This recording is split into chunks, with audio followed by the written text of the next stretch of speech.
absolutely ridiculous for me to spend Inspired by Cloud 42's shop tour. I got a shop tour of my own. understand that.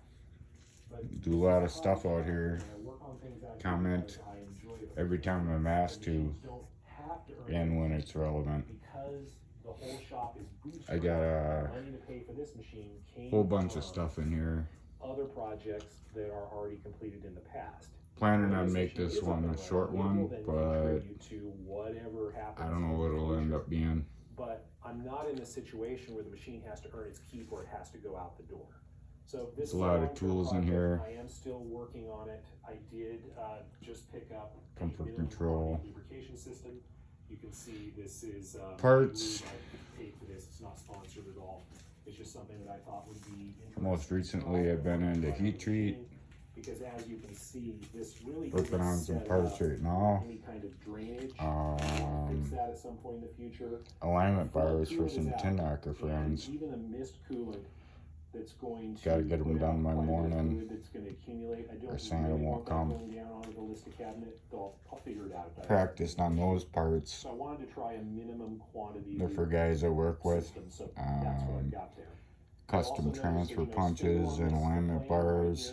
Is to use the mostly for 11/16 holes of a truck upfitter.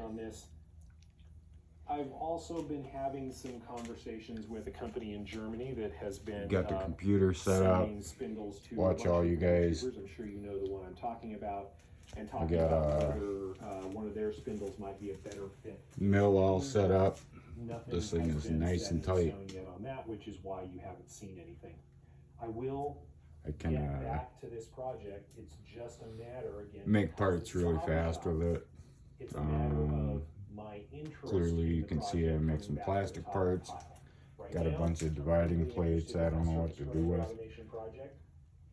Custom stands for a vice project that's been back burner for a couple of years. It's pretty likely that I'm going to finish rotary table that showed up broken, second one in a row. Just fixed it instead of. Or I end up just nesting dependencies so deep that I never get. Got a dividing head back there that which is, is a project that's also been back burner for years. But in terms of would I buy this diamond grinding wheel, not precision. Spin them a thing and I can cut some very hard stuff with it. It works pretty damn good. It's really good. And I haven't cut metal with it. I haven't got the spindle all the running drills. So I don't really know yet. My initial impression is, yeah, this still seems countersinks, taps, whatnot. Anything that would make me say, oh, this was a mistake. I wouldn't do every wrench you ever need. Now I really want to push this thing and try to cut steel with the it. Screwdriver holder that I love a lot. Made it. Might be, but I still want to try it anyway. And if we try make these it doesn't work, we can always tool holders for every machine I've ever had. Stiffening up these side plates, or turning this whole thing into. I got a lot more tools for this lathe. And I honestly don't know if I'm going to do that yet. Probably my fourth or fifth lathe. And if there's a lot of interest from viewers of the channel. Only got room for one in here. There are a couple others in the past that I probably would have kept if I had room for them. I don't have enough experience with this. At a 6x12 and then the 10 by. Over here in the corner is 6 my by CNC plasma table. This is a 20 Crossfire maybe. table from Langmuir Then, Systems. Again, this is not sponsored. I paid money for this. And I set this went up to the quick change tool pull system with the very first lathe. Used that on 3 lathes. Last lathe I sold it with the lathe. These are BXA.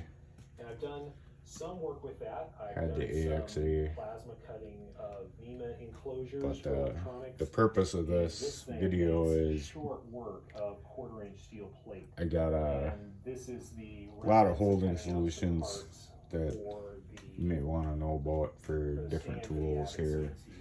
And this has worked great for that. This the hardware store.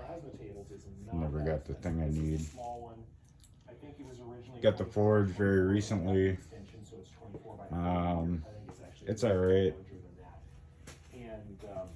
That has just worked great. Had to harden these. For my shop, I can wheel it Over here in a Made them corner, for it some is on tin knocker wheels. friends. Built a shelf underneath it in the previous video to mount the plasma cutter. I'm about half So done I can wheel it back over here out of the way. cleaning them up, And wheel out other stuff in front of it, trash cans. folding them in the lathe, shine up the ends. I don't know how I'm gonna clean up the knurls.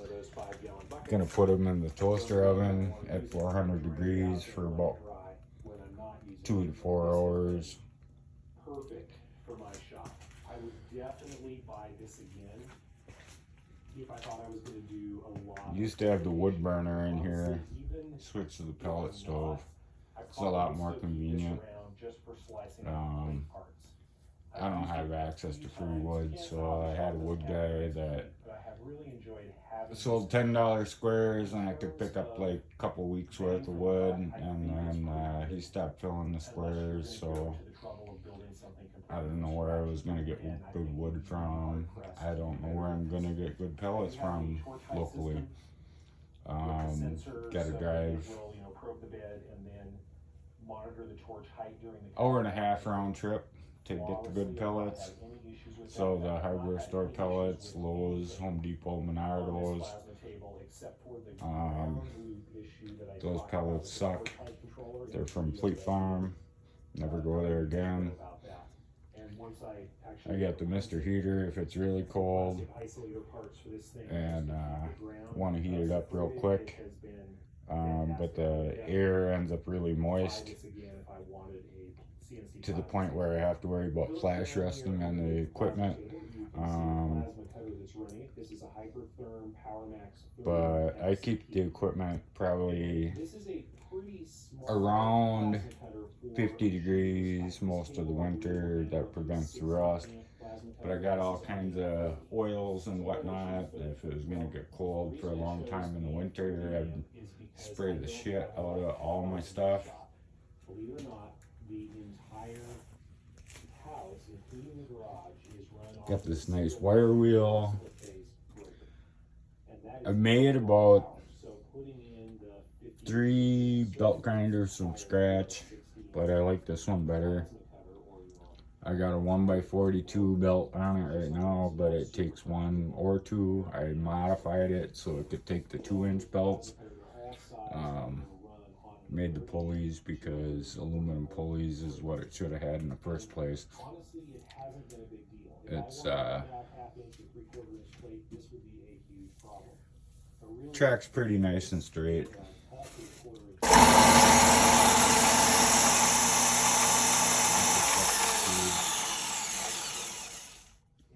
Got a bunch of belts for it, got a bunch of material, somewhat organized. Some vices I overhauled. Probably should have had them out where I could show off the detail. Got center detents to make the 2-handle a speed handle on the ones I've done so far. Buy them, fix them up, sell them. They're better than new when I'm done with them.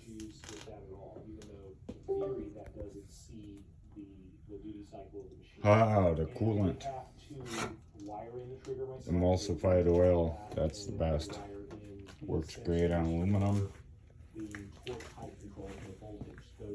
What I wanted to show is the saws. I got this.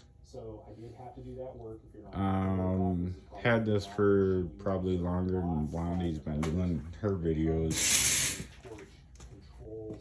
Got all kinds of use out of it. I put, I don't know, 25 blades through the thing already. I got a drawer full of stuff. This little tiny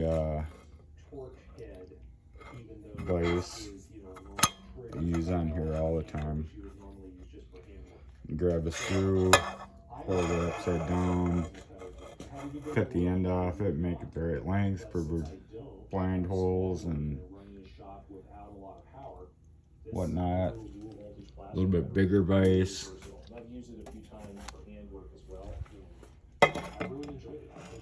for a little bit bigger stuff to send it through, but when I get much bigger than that, I'm gonna wanna use the horizontal bandsaw, which I've made a project out of for,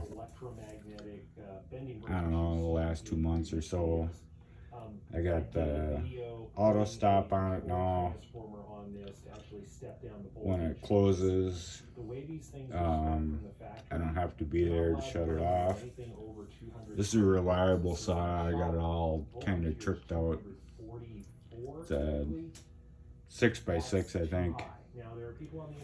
Taiwanese made, not the junk Chinese crap. Made in China. Yeah, it is junk Chinese crap. It ain't the worst thing they ever made though. I recently put that on there. Because when I'm cutting aluminum with the wrong blade here, the only blade I ever run is Diemaster, Lennox Diemaster, and it doesn't have, or it's got too many teeth for big aluminum cuts. So you gotta have a, usually you just took the spray bottle and squirted it on there every couple of minutes while it was cutting, if it was big stuff. I got a holding solution here, right in the vise. I drilled and tapped it. So if I want a small part that's gonna take a while to cut, I just stick it in there with the hold down clamps from the mill and make it cut. And then I had ended up with even smaller pieces I wanted to cut.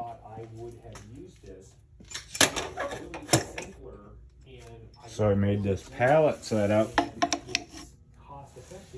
This just goes right in the vise, and I can clamp a small part in there. I should have had a part clamped in there to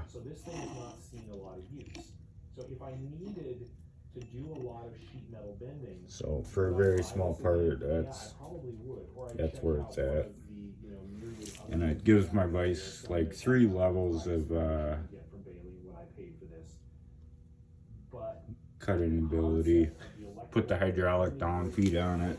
For one thing, you can bend a part all the way around and close a box because you can put the bar or some of these short. I don't know if this little thing is worth the time, but if you've seen the size of the shop, you'd understand why I gotta stay with the small. You have clearance for the fingers of a typical bending brake or press brake.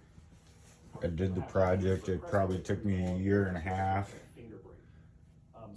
Just because it kept getting backburnered. The tumbler don't have the media in it yet. I'm looking for some cheap media that I can fit or fill a 5-gallon bucket for not a lot of money.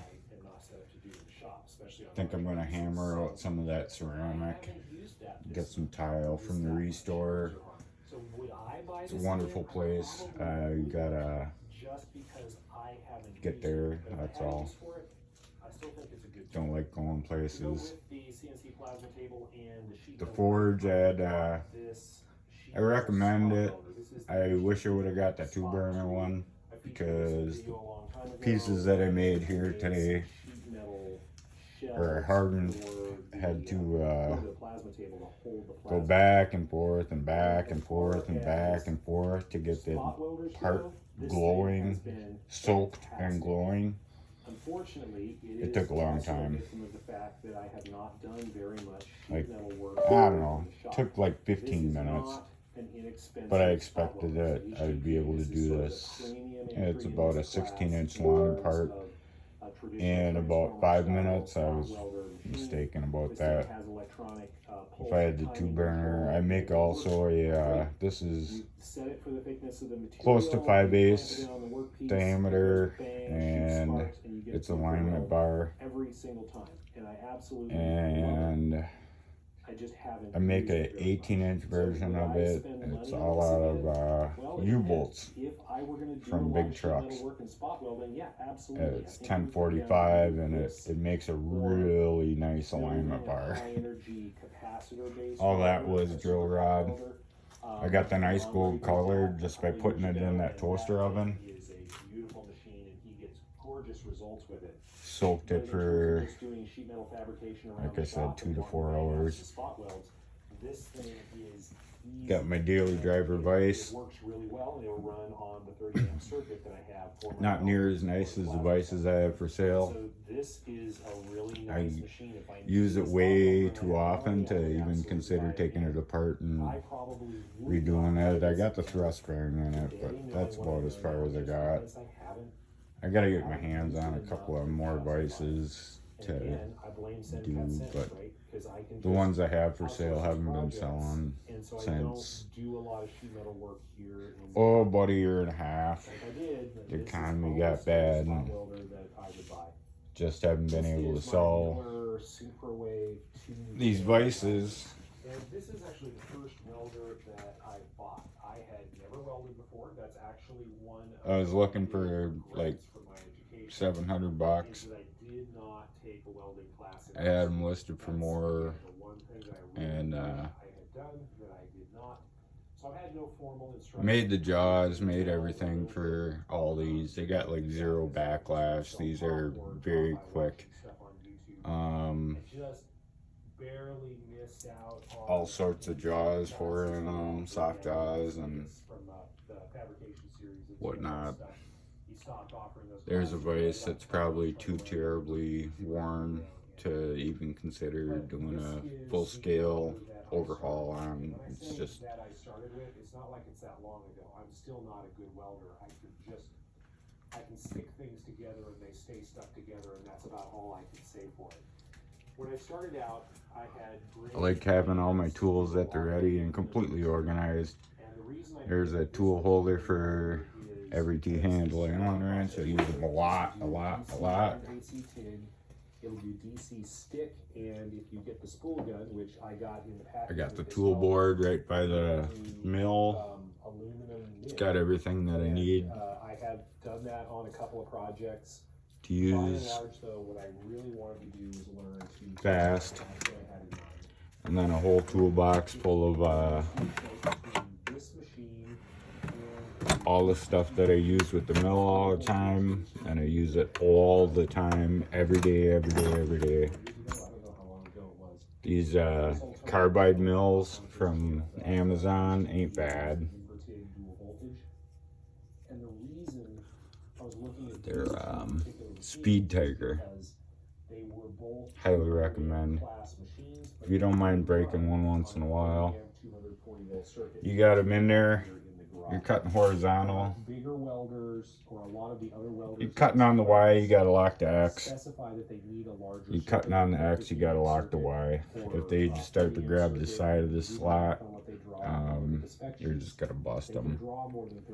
And I clean this thing all the time. It's just not clean right now. I probably could and could probably get away with it, but I wanted to get a welder. Bunch of different kinds of drills. On the circuit that I I had. use them a lot. There's even more drills. The reason I bought this one is because the HTP machines were. Some sort of a spindle, I think, for a boring So this machine. setup operation that The I can't get the thing apart to tear it down, and ground clamp and I don't know, it's got quill stops on it and stuff. I gotta figure out what it was meant for. And then I spent a little bit of time. Planned on repurposing that for And what I discovered a is the TIG drill welder press is hard. project, Now, those of you that have done this forever are gonna but say, yeah, I not think I really, can it's find really easy. Okay, that's fine. But just a it servo requires motor type of amount thing coordination that'll and finesse function and as a understanding spindle what that'll you work call out a lot and better. Having good visibility and understanding what's I can't going even on get the and tool feeding out of down. it. There's a lot of stuff going on Should have probably never bought it. with MIG. And I had this idea that TIG was real DC well motor done, project, I'm and pretty MIG sure was I bought too small a bridge And what I rectifier discovered and I burnt them both up. from And actual experience, that's just been actually sitting trying to back get burned for projects like done, 3 is years. that MIG is a good, effective way to get things done in a hurry without a huge investment. in Onto learning skill. the lathe. I just paid like close to $5,000 for this thing a little over a year ago, and immediately had to put the DRO on it. Didn't buy the best DRO. It's like 300 and something bucks. Took me probably 2.5 months to mount I do have a few projects all of the especially in aluminum, that have worked out just fine. And I've got some other ones where I use the spool readers on it. That one, I don't know, I don't like it. It's gonna probably have to get done over at some point. When I got this backed up, I lose a little over 2 inches of travel on the tailstock, being able to get stuff up close. I absolutely could do it. I just not putting the time, and even when I do, I move back and forth between so many different For kinds that of projects. X, it worked out good. I don't think I'm going to have enough The Z, time not so much. overtime to retain But why? so I'm going to always feel If like you're I'm wondering why you might want a DRO on your tailstock, just put one on there and you'll find out why. Better investment for me. You need why. So would I buy this machine again? Various oils I would and start with a MIG welder, and then if something came up where I can't find a decent lathe file anymore. My first lathe came with a really awesome lathe file, but all of the ones I've gotten since, the safe edge isn't really safe because all of the teeth run into that. And I can take it to the belt grinder and get those teeth off of there and make it truly safe. But it cost me like $3-4 bucks for the belt just to get that thing operational. Tool board for the lathe. I got all the wrenches that I need and no wrenches that I don't need. Wrenches I had to make for some of the chucks I have. The ER40 chuck is within a couple of tenths. I bought really good collets for it, so it's repeatable at any size, a couple of tenths. But I got the 3-jaw on there 90% of the time. It's a piece of crap. Sanu says it on there somewhere. Sanu something or other. Yeah, there it is. I got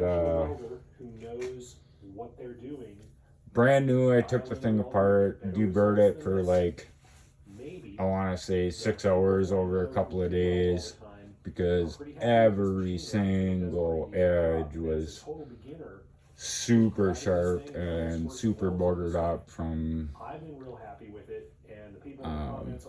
but the scroll itself must be fairly accurate, because I got repeatability with it after having cleaned it up like that. And I took the I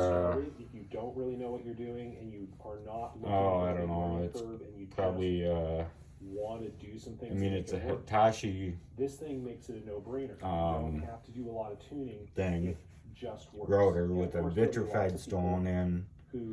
The stone cost me $8-10 bucks. And I've ground I don't know how many chucks in with that. Just put it on the tool post, set it to the right height.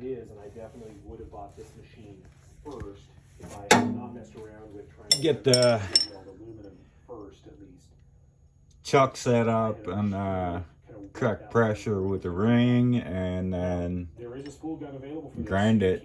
And this one's within a couple of thou throughout its range. It's easy for me to just flip over stock in there and get a piece relatively close.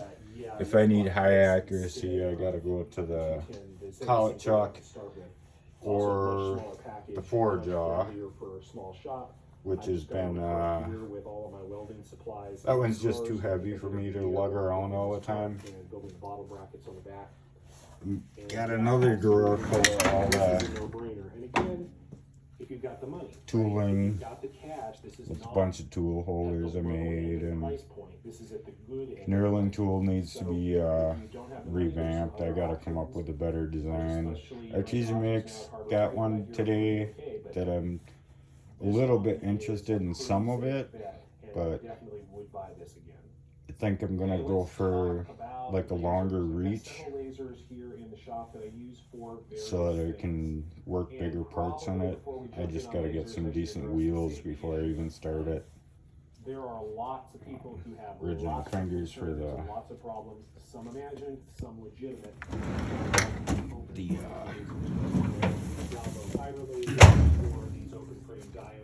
like this X-Tool D1 I have on the wall. I put some shorter ones in there so that I can get some bigger material in there. I wanted to cut that inside weld out of that. There's just so much chatter. Made a crap load of the BXA holders.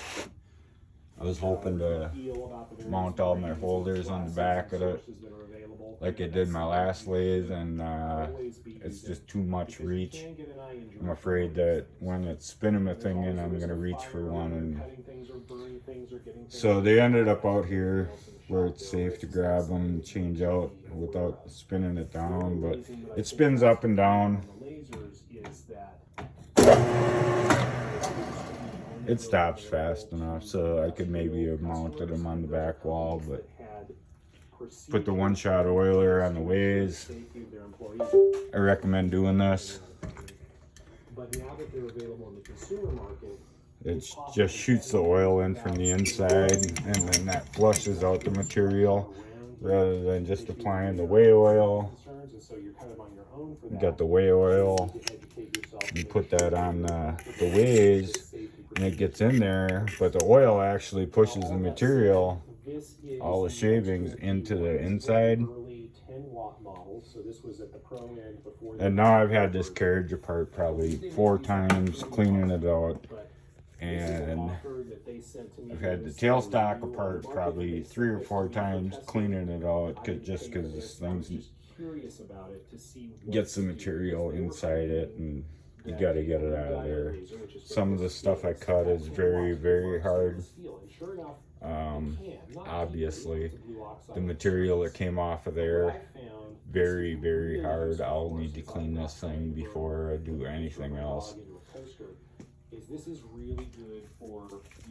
Back to holding, more holding. I got these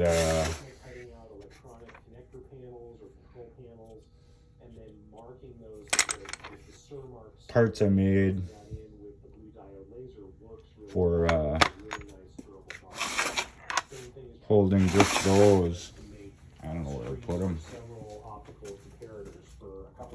There they are. So one goes in the tailstock, one goes in the chuck, and I can hold these things from the end.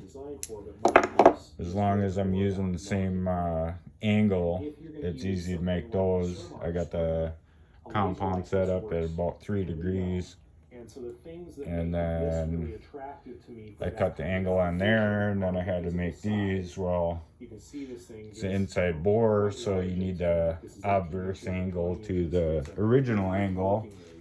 So just set up the boring bar upside down, because I don't have any right hand cut boring bars at all. I think I sharpened one of these to do a right hand bore when it was the bigger one. And then I got this whole toolbox full of stuff. Burn out acrylic, which this thing is not very good at. Everything that you can need, and it's organized, and it's may or may not be able to do depending on the material, just because of the 455. I can just find the stuff. I reorganize all the time, so I end up disappear and not take up any having to relearn where all the stuff is.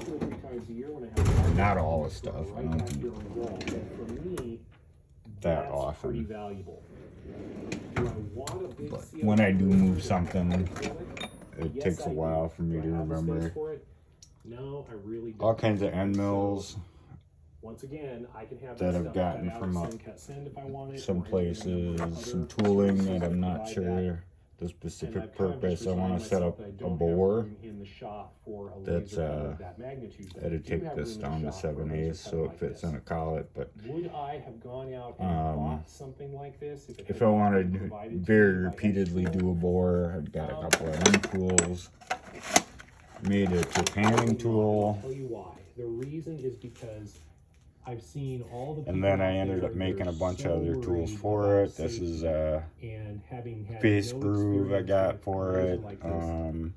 That's a taper. I had to do some stuff with wood. I got this trepanning tool, and that's for cutting a hole out of a piece of plate. And that tool there, I think I cut probably aluminum with. It was pretty fucking sketchy. I got these face mills. I got, I don't know, but they're from, probably not. I think, a marine place down towards Fond du Lac somewhere. I use it occasionally. They cut so smooth, I'd never changed a corner on any of them. Because the blue diode laser ended up they're set by a proper tool setter. I mean, their machine shop makes mine look like a joke. And something that was offered to me for a review, and I thought it was really interesting and wanted these to check 8 corners, I mean, I haven't even changed a corner. And I don't have a tool setter, so I'd be reluctant to do so. This one is one of my favorite ones. These couple corners probably should be changed. It's only about 2 watts, though. They're doing some tricks to compress the energy down into shorter pulses. Boring bar, using it the wrong way. Than a 2-watt laser would be, much bigger bore. But a fiber laser, it is not. It will. It's pretty rigid like that. You gotta spin it backwards though, because the tools in there are not the right way. Even get it working. The build quality wasn't great, though it was pretty new on the market. But you spin it backwards, it's highly effective. Lasers in this class, and you can tell the chuck that came with the mill, which is kind of not good. They work. There's a couple of things. The Daguerre chuck, there's not a lot of power. 100% would buy again. Deeply in aluminum, at least it's not going to do it. I've been using it for 5 years now. It's probably seen better days. I can put an end mill in it for certain operations. It's not the best idea. Because of the lack of power, it's going to go slow when it will work. But when you want to just it might be an option. If have one quick cut. Obviously, floor space is at a premium in here. But if you want to do anything bigger, or if you want to move fast and be productive, or if you need to mark difficult metals. Fleet of leftovers from work. Those are retired. Brought home. Got new ones at work. I did a review. There's some videos on that. At the time, I believe I recommended against it just because of. Think I might have forgot something, but that's it for now.